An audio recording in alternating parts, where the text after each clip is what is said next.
各位朋友，我係呢班後生仔嘅乜球哥啊！今日下晝又同大家見面啦。你睇而家嘅天氣係相當之靚仔嘅。我而家所處嘅位置咧就中山市石岐城區兩個4代住宅龍湖香山族同埋陰陽神嘅兩個盤之間啦。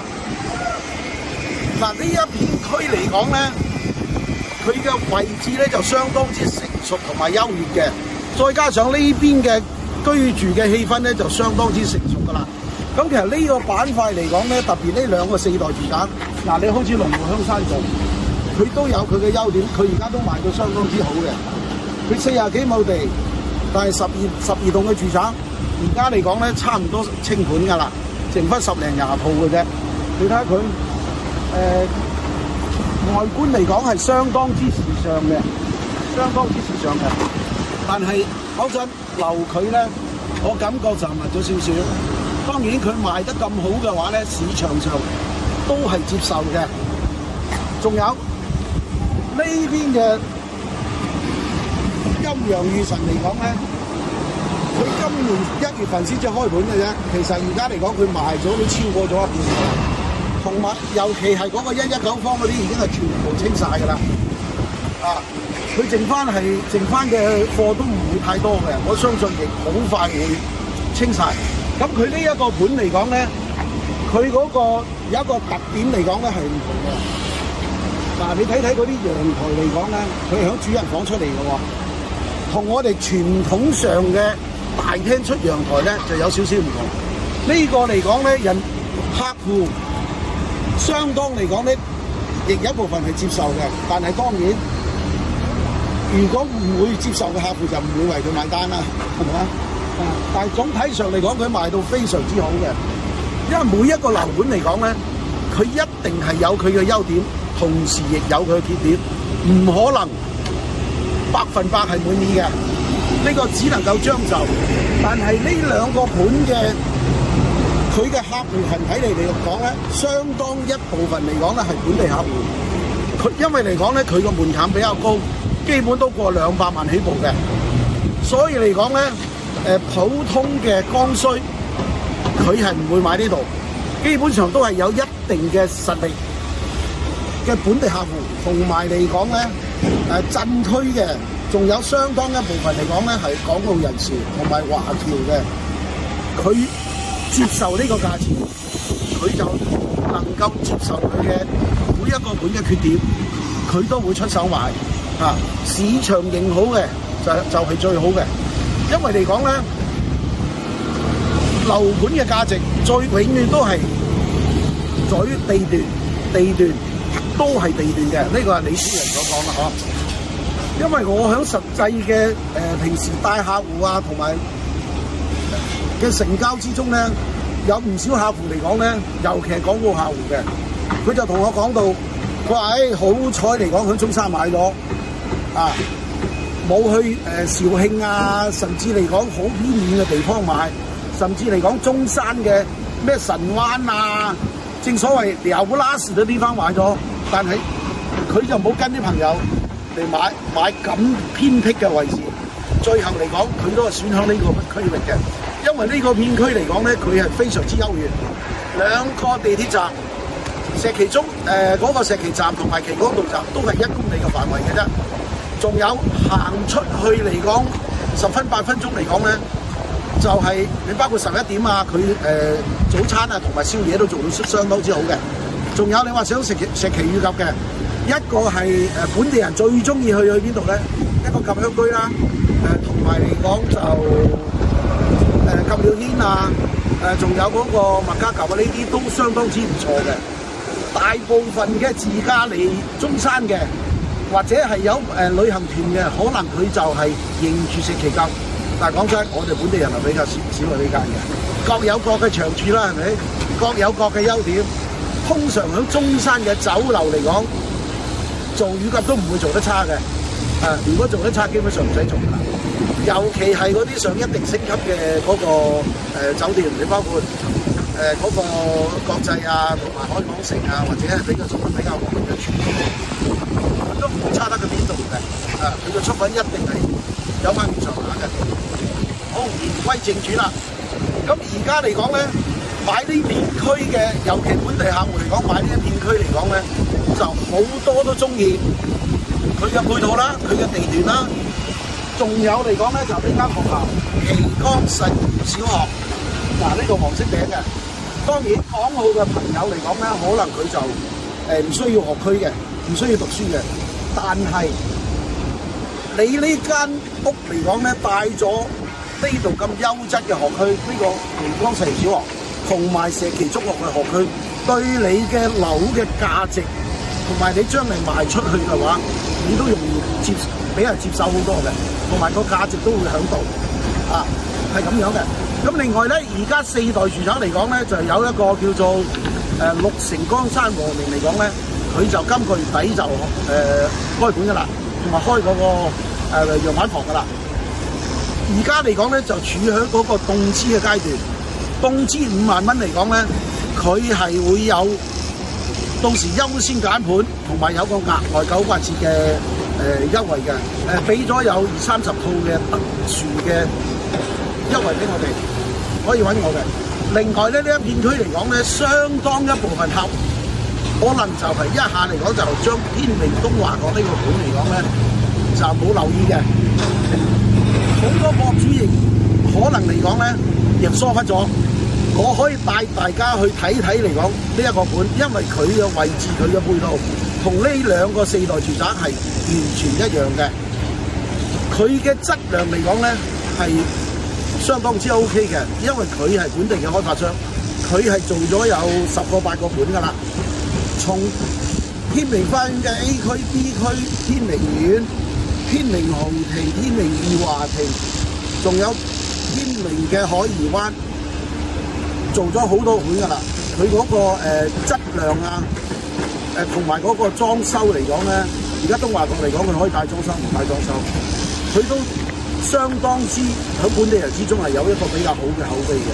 尤其係對於港澳嘅人士，如果想翻嚟中山買樓嘅，買嚟度假好或者退休好，其實我建議嚟講咧，優先考慮比較好嘅配套、比較好嘅位置，就唔好話買到嗰啲有不拉屎嘅地方。雖然嚟講咧，佢哋嗰個價錢平啊，因為畢竟呢個地段嚟講咧，講翻度，佢個價錢就唔會太平。但係講嘅實際話，一分價錢就一分貨。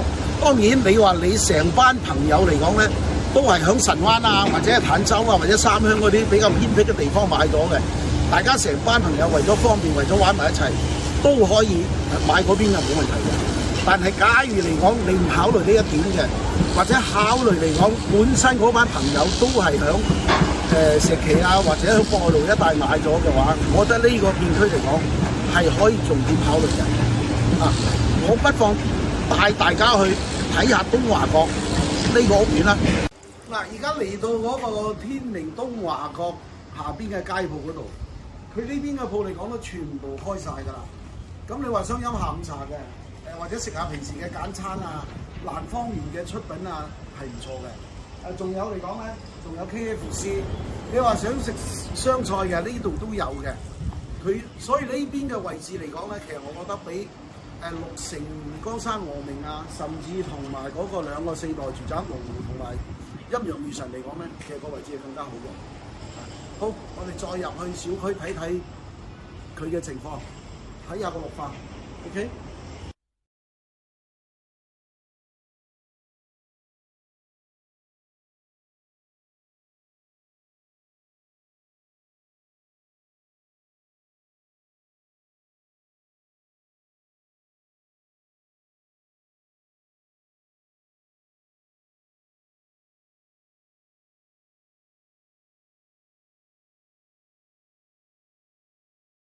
好嗱，而家我哋上到呢個18樓嘅樣板間，帶大家睇睇，呢個係129方南北對流嘅戶型。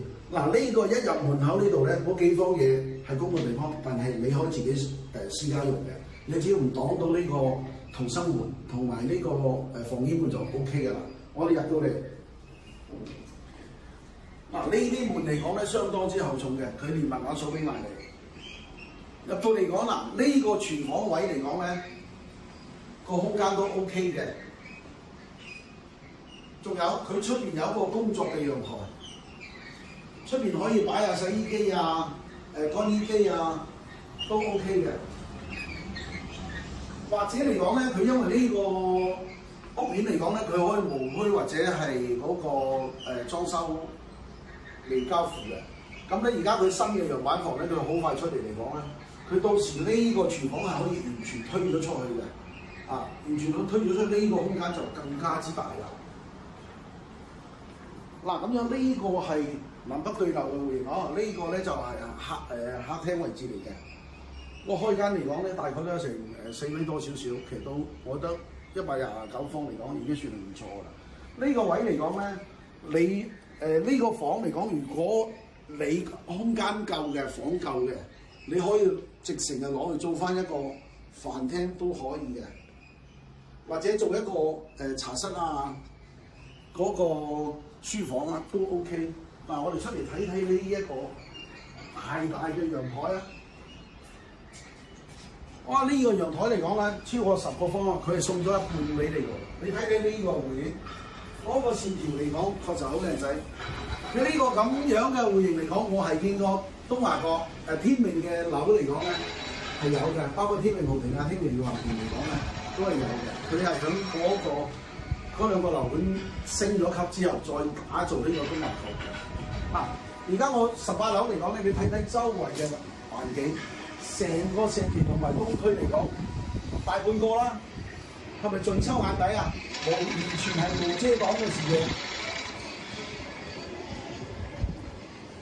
仲有嚟講咧，嗱，你睇到下邊嘅綠化，相當之靚仔嘅，仲有係泳池嘅。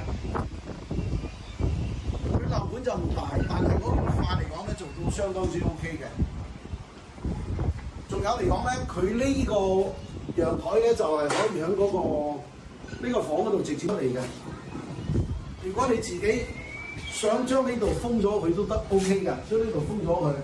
咁呢個主陽台就細少少，但係呢個嚟講咧，呢個房直接出嚟嚟講咧，呢個位嚟講亦係好好用嘅，個房就大咗好多啦。咁呢個裝修嚟講咧，就睇你自己嘅中意啦。可以咁講，佢係好百變嘅呢個嘢。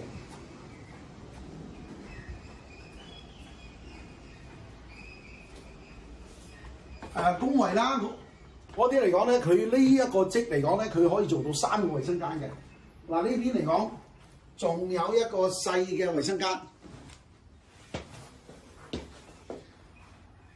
呢個房嚟講咧，而家擺咗5尺嘅床嘅。咁嗰個空間嚟講，展示俾大家，仲有咁多喺度嘅。呢個位嚟講咧，其實嚟講就完全可以做一個衣櫃啦，都擺到好多嘢嘅。嗱，呢個房咧就啱先嚟講咧就可以出陽台嗰個房嚟㗎啦，個空間都相當之 OK 嘅。嗱，擺咗呢個都係5尺嘅床，仲有嗰個2個床頭櫃啊，同埋嚟講其實呢個位又係夠晒安裝個衣櫃㗎啦。主人房就比較大一啲啦。嗱，佢呢個係套房嘅洗手間，佢個空間啊個尺度感都拉滿嘅。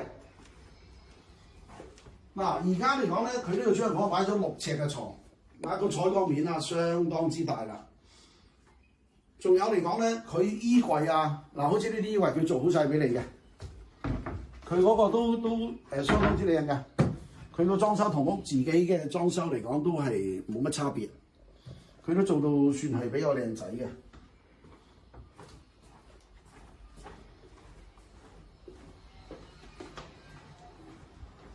咁咧呢個如果同附近嘅嗰個4代住宅對比嚟講咧，呢個樓盤嘅私密性係比較好嘅。第一，私密性比較好，第二嚟講咧，佢嗰個佢個門檻係低啲。佢而家嚟講咧，可以做到13,400蚊一方，13,000幾、14,000啊咁樣。當然，如果裝修嘅話咧，你可以自己裝修，或者開發商嚟講咧就幫你裝修嘅，但係個費用嚟講咧加大概1,500蚊一方。咁佢嗰個裝修效果都相當之唔錯嘅。如果大家對附近呢個片區嚟講咧比較有興趣嘅，你不妨可以啲我過嚟睇房，因為佢剩翻嘅房源咧唔係太多噶啦，老實講。而家佢主要就剩翻3棟嘅，同埋2棟嚟講咧，11、12、13嚟講咧，121同埋129嗰個戶型嚟講咧，佢而家都做緊特價嘅。仲有嗰個樣板房，新嘅樣板房嚟講咧，佢會好快出嚟噶啦，可能5月份咧，但係唔知趕唔趕到5月，講真，因為佢呢度其他戶型嘅121啊，同埋嗰個145啊，包括嗰個129嘅其他樣板房，都全部賣晒㗎啦。就剩翻呢個樣板房喺度，目前就遲啲再出嚟嚇。如果大家有興趣嘅，揸緊時間揾我過嚟睇我。OK。